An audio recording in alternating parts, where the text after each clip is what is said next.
I returned from lunch to find compliance officers searching my workspace. Routine inspection, they claimed. But I knew my jealous coworker reported me. Find anything interesting? I asked calmly. Their faces went pale when they discovered I was unwrapping my turkey sandwich when I saw them through the break room window. Two people in navy blazers with clipboards standing outside my cubicle. My heart didn't race. It just knew. Tessa Carmichael had finally done it. The compliance officers were rifling through my workspace like they owned it. One was photographing my computer monitor. The other was opening my desk drawers wearing latex gloves like I was contaminated. I watched them for maybe 30 seconds before walking over. Find anything interesting? I asked, keeping my voice steady. The taller officer looked up from my filing cabinet. Miss Rodriguez, we're conducting a routine inspection based on reports of workplace violations. Routine, right? I knew exactly what reports they meant, and I knew exactly who had filed them. Tessa was hovering 3 cubicles away, pretending to organize papers while watching everything unfold. She'd been building this moment for months.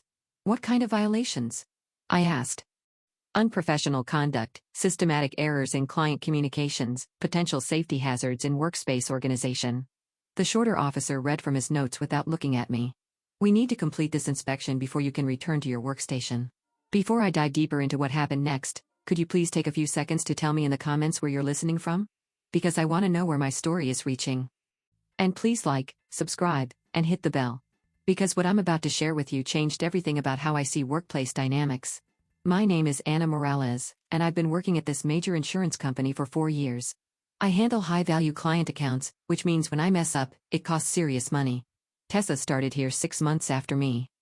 And from day one, she made it clear she thought my position should belong to her. See, Tessa had this thing where she needed to be the smartest person in every room. She'd interrupt my client calls to clarify points I'd already explained perfectly. She'd CC our supervisor on emails correcting grammar mistakes that didn't exist. She'd volunteer for my projects and then suggest improvements that made no sense. But here's what really got under her skin. I was quiet about my successes. When I landed a major account, I didn't announce it in team meetings. When clients sent thank you notes, I didn't forward them to the whole department. I just did my work and went home.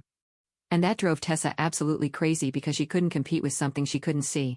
So she started watching me, really watching me. She'd note what time I arrived, when I took breaks, how long my lunch lasted. She'd walk past my desk randomly to see what I was working on. She'd ask seemingly innocent questions about my methods, then suggest I might be doing things wrong. I realized what was happening pretty early on. Tessa wasn't just competitive. She was building a case against me. She needed me to fail so she could succeed. And that's when I decided to give her exactly what she wanted. I started making tiny mistakes. Nothing major. Just small inconsistencies that someone obsessively monitoring my work would notice. I'd send an email with Thursday when I meant Friday, then catch it an hour later and send a correction. I'd file something in the wrong folder, then move it the next day. I'd use effect instead of effect in internal memos, then fix it during proofreading. These weren't real errors. They were breadcrumbs. And Tessa devoured every single one. She started keeping a folder. I know because she left it open on her computer screen when she went to the bathroom, and I happened to walk by. Ana Morales. Performance documentation. It was labeled. Inside were printed emails, screenshots of my computer screen, and handwritten notes about my patterns of incompetence. While Tessa was building her little prosecution file, I was working on something else entirely. Something that would matter when the moment came. I started keeping a gratitude journal. Not for any official purpose. Just a personal practice I'd heard about in a productivity podcast. Every evening before leaving work, I'd write down 3 good moments from my day. A client who thanked me for solving their problem. A coworker who helped me with a difficult calculation. A supervisor who complimented my presentation.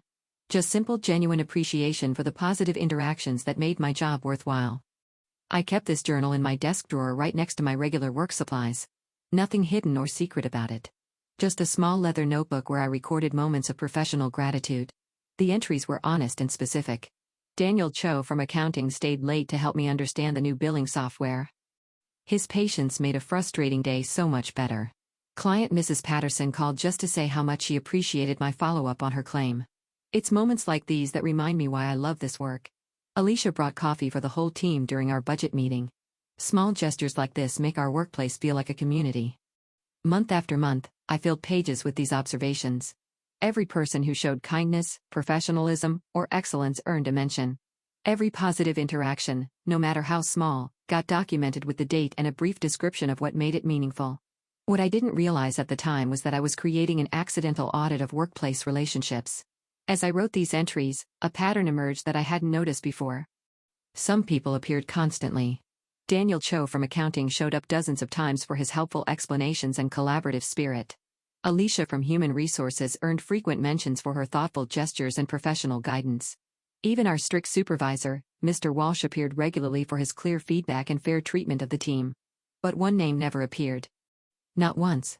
In 18 months of gratitude journaling, through hundreds of entries documenting positive workplace interactions, Tessa Carmichael had never done a single thing worth acknowledging. Not one helpful gesture. Not one professional courtesy.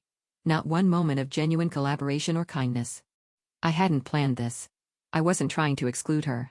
But as I reviewed my journal entries, the truth was undeniable. Tessa had never contributed anything positive to anyone's work experience. She existed in our office like a black hole, consuming energy and attention without generating any warmth or light in return. 6 months after I started the journal, Tessa made her move. It was a Tuesday morning when she requested a meeting with our supervisor in the compliance department. She presented her carefully organized folder of my performance issues and requested a formal investigation into my work quality and professional conduct. Ana Morales has demonstrated a pattern of errors and unprofessional behavior that puts our client relationships at risk. She told them, "I've been documenting these issues because I care about our team's reputation and our company standards." Mr. Walsh listened to her presentation, reviewed her evidence, and agreed to authorize a compliance inspection. Standard protocol required that I be notified, but Tessa specifically requested that the inspection happen while I was at lunch so I wouldn't have the opportunity to prepare my workspace or hide evidence of violations. And that's how I ended up watching 2 compliance officers search through my belongings while I stood there with half a turkey sandwich knowing that everything was about to change. The officers were thorough. They photographed my computer screen, which showed a perfectly organized client management system. They examined my filing cabinet, which contained meticulously labeled folders in alphabetical order. They reviewed my email correspondence, which demonstrated clear, professional communication with both internal teams and external clients. And then the shorter officer opened my desk drawer. "What's this?" he asked, pulling out my gratitude journal. "Personal notes," I said. "Just some thoughts about work." He flipped through a few pages, reading quietly. Then he looked at his partner and nodded towards something I couldn't see. They were having a silent conversation with their eyes. "Miss Rodriguez," the taller officer said, "would you mind if we reviewed this notebook more thoroughly? It appears to contain workplace observations that might be relevant to our investigation." "Of course," I said. "Take all the time you need." What happened next was something I'll never forget as long as I live. The officer sat down at my desk and began reading my journal from the beginning. They weren't scanning quickly. They were studying each entry carefully, sometimes pointing at specific passages and whispering to each other. 5 minutes passed. Then 10. Then 15. Other people in the office started noticing. Work conversations quieted as colleagues realized something significant was happening at my cubicle. Tessa moved closer, trying to see what the officers were reading that held their attention so completely. After 20 minutes, the shorter officer looked up at me with an expression I couldn't quite read. "Miss Rodriguez," he said slowly, "how long have you been keeping this journal?" "About 18 months, I replied. "And these entries are all authentic? You're not exaggerating or fabricating positive interactions for any particular purpose?" The question surprised me. "No. Of course not. Those are just genuine moments of appreciation. I write them down because focusing on positive experiences helps me enjoy my work more." The officers exchanged that look again. Then the taller one stood up and walked over to where Tessa was pretending to organize files. "Miss Carmichael," he said, "could we speak with you privately for a moment?" I watched Tessa's face change as she realized this wasn't going according to her plan. The officers weren't arresting me or confiscating my computer. They were asking to speak with her. The 3 of them walked into the small conference room at the end of our floor. Through the glass walls, I could see them talking, but I couldn't hear what was being said. Tessa's expression shifted from confident to confused to something that looked like panic. They were in there for almost 30 minutes. When they finally emerged, Tessa looked like she'd been crying. The officers returned to my desk where I'd been sitting quietly answering emails and trying to process what was happening. "Miss Rodriguez," the shorter officer said, "after reviewing the evidence presented to us and conducting our own examination of your workspace and documentation, we're closing this investigation with no findings of misconduct or policy violations."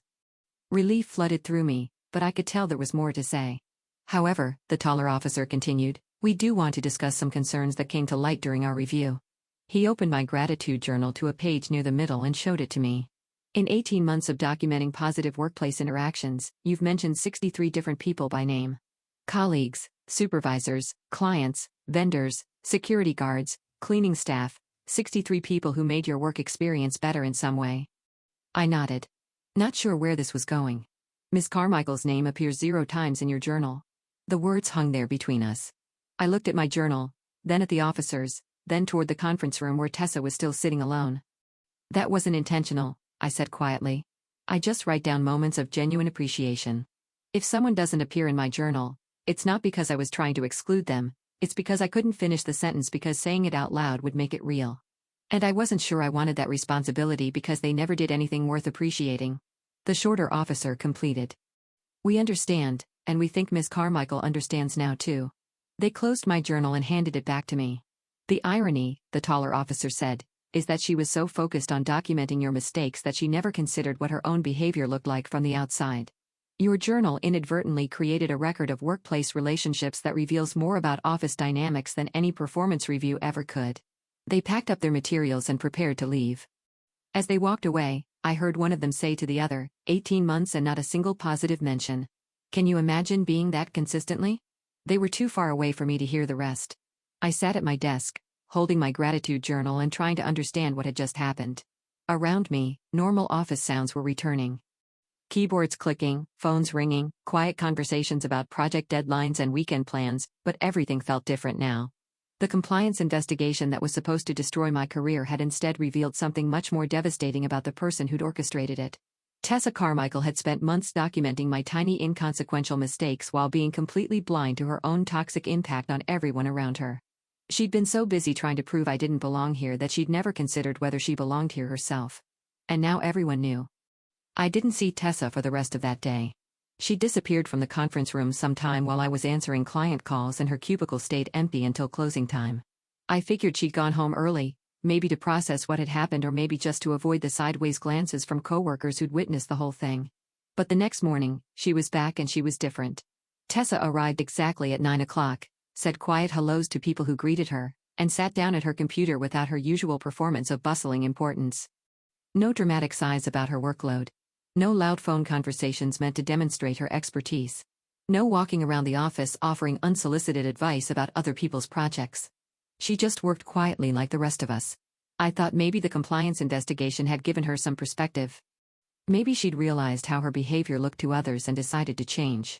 Maybe this whole nightmare was actually going to have a positive ending where we all learned something about workplace communication and moved forward professionally. I was so naive. The real story started unfolding 3 days later when Daniel Cho from accounting stopped by my desk during his afternoon coffee run. "Hey, Anna," he said, keeping his voice low. "Can I ask you something kind of weird?" "Sure," I said, saving the client report I was working on. "Did you know that Tessa has been asking people about your journal?" My heart started beating faster. "What do you mean?" "She cornered me yesterday in the break room. Started asking if I knew you were writing about people at work. Whether I thought that was professional. Whether I was comfortable with my personal interactions being documented without my consent." I felt something cold settle in my chest. "What did you tell her?" "I told her the truth, that I think it's nice someone notices when people are helpful, full or kind. But Anna, she's not just asking me. She's talking to everyone. Alicia, Mr. Walsh, even people from other departments." Daniel Cho glanced around to make sure no one was listening, then leaned closer. "She's trying to make your journal sound creepy, like you're spying on people or building some kind of surveillance file. She's telling people that documenting workplace interactions without consent could be a privacy violation or harassment." The realization hit me like a truck. Tessa wasn't learning from what happened. She was doubling down. She couldn't accept that the compliance investigation had revealed her own toxicity, so she was trying to turn my gratitude practice into something sinister. Has anyone seemed convinced by what she's saying?" I asked. Daniel Cho shook his head. "Not really. Most people think she's reaching. But Anna, she's persistent, and she's good at planting seeds of doubt. You know how she operates." I did know. This was exactly Tessa's pattern. When direct confrontation failed, she'd switch to subtle manipulation. She'd turn my moment of vindication into a new weapon against me. That afternoon, I decided to test Daniel Cho's warning. I paid attention to how people interacted with me. Were conversations shorter than usual? Did anyone seem uncomfortable or guarded? At first, everything seemed normal, but by the end of the week, I started noticing small changes. Alicia from Human Resources, who usually stopped by my desk for friendly chats, suddenly seemed busy whenever I approached her workspace. Mr. Walsh's responses to my emails became more formal, less warm. Even the security guard who normally exchanged pleasantries during my morning arrivals just nodded politely without his usual smile. Tessa was poisoning my relationships one conversation at a time. I realized I had two choices. I could confront this directly. March into Mr. Walsh's office and explain what Tessa was doing, but that would make me look defensive and paranoid. It would confirm her narrative that I was overly focused on workplace dynamics and personal relationships, or I could do something else entirely. I decided to give Tessa exactly what she wanted, but not in the way she expected. The next Monday morning, I sent an email to my entire department with the subject line, Personal Journal, Transparency and Consent. The message was simple. Hi everyone. Some of you may have heard that I keep a personal gratitude journal where I occasionally note positive workplace interactions. I want to be completely transparent about this practice and ensure everyone is comfortable with it. The journal is purely personal. A way for me to focus on positive moments in my workday. It's never been shared with supervisors or used for any professional purpose. However, I understand that some people might feel uncomfortable having their kindness or professionalism noted in someone else's private writings. If you would prefer that I not include any interactions with you in my personal journal, please let me know. I will absolutely respect that preference, and it won't affect our working relationship in any way. I value all of you as colleagues and want everyone to feel comfortable with how we interact professionally. Best regards, Anna. I sent the email and waited. Within an hour, my inbox started filling with responses, but they weren't what I expected. Alicia was the first to reply. Anna, I had no idea you were writing about positive moments at work, but I think that's wonderful. Please don't stop including me. It makes me happy to know that small gestures matter to people. Then Daniel Cho, keep writing. If more people focused on appreciation instead of complaints, this would be a much better place to work. Mr. Walsh sent a longer response. Anna, your gratitude practice sounds like an excellent way to maintain a positive perspective in a demanding work environment. I appreciate your transparency and professionalism in addressing this matter directly. One by one, my colleagues responded with support, curiosity, and encouragement. Several people asked if I had any tips for starting their own gratitude practices. Others shared stories about how small acts of workplace kindness had impacted their own careers. By the end of the day, I had 37 responses. 36 of them were positive, supportive, and grateful to be included in my journal. One person didn't respond at all. Tessa's silence was deafening. While everyone else was celebrating the idea of workplace gratitude and mutual appreciation, she couldn't bring herself to engage with the conversation. Because engaging would require her to acknowledge that she'd been wrong about my journal, wrong about my motivations, and wrong about how our colleagues would react. But the most devastating part was yet to come. Over the next week, something beautiful started happening in our office. People began practicing gratitude more openly. Alicia started leaving thank you notes on people's desks when they helped her with projects. Daniel Cho brought cookies to share with the team and included a note about how much he appreciated working with all of us. Mr. Walsh began opening team meetings by acknowledging someone who'd gone above and beyond that week. The gratitude practice was spreading and it was creating exactly the kind of positive workplace culture that everyone wanted to be part of. Everyone except Tessa. Because in an environment where people were actively looking for reasons to appreciate each other, Tessa's behavior became impossible to ignore. When everyone else was expressing genuine thanks for collaboration and support, her constant criticism and competitive undermining stood out like a siren. I watched her try to adapt. She started saying thank you more often, but it sounded forced and hollow. She attempted to give compliments, but they came out as backhanded observations that left people feeling worse than before.